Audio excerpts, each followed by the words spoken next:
இன்னைக்கு மேக்கப் பண்ணா பேய் மாதிரி தான் ஃபீல் பண்ணுவீங்க. யூ ஃபீல் தட் ஐயோ மேக்கப் தெரியாம கத்துக்க வந்துட்டோம், பேய் மாதிரி இருக்கேன் நான், எனக்கு பிடிக்கல, இன்னைக்கே நான் ஓட போறேன்ற மைண்ட் செட் வந்துடும். டெய்லி மார்னிங் தூங்கி எந்திரிக்கிறோமா, we are going to brush the teeth, wash the face, daily we are seeing our face without makeup and we are used to it. கரெக்டா? இப்போ கட் பண்ணா மேக்கப் போட்டா எப்படி இருக்கும்?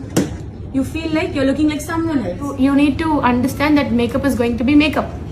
மேக்கப் வந்து நம்ம ஸ்கின்னுக்கு மேலே ஒரு ட்ரெஸ் போட்டுக்கிறோம்ல, அந்த மாதிரி தான் நம்ம வந்து அப்ளை பண்ணா தெரியும் மேக்கப் பண்ணியிருக்கோன்ட்டு. உங்களுக்கே கஷ்டமா இருக்குன்னா, you guys like makeup or you want to learn மேக்கப்னு you have enrolled in this class அப்படின்னா கிளைண்ட்டை பத்தி யோசிச்சு பாருங்க. மேக்கப்பே தெரியாம உங்களை புக் பண்ணிட்டாங்கன்னா என்ன பயம் கொடுத்துருவாங்க, எனக்கு யாரோ மாதிரி தாங்க இருக்கு, நீங்க பண்ண மேக்கப் எனக்கு பிடிக்கல, எனக்கு எங்க வீட்டுல எல்லாரும் என்னையே பாக்குறாங்க. இதெல்லாம் ரொம்ப common. I always say this to every one.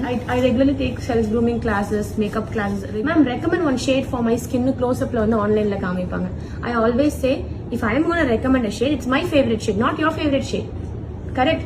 You have to go, swatch, apply and see whether it is going to be comfortable for you.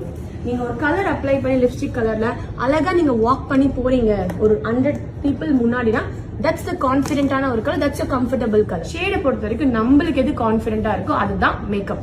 Confidence அந்த மேக்கப் எல்லாம் டாமினேட் பண்ணிடும். if you wash your face, உங்க skin தான் இருக்க போகுது, அதுல நீங்க கான்ஃபிடென்ட்டா தான் இருக்கீங்க.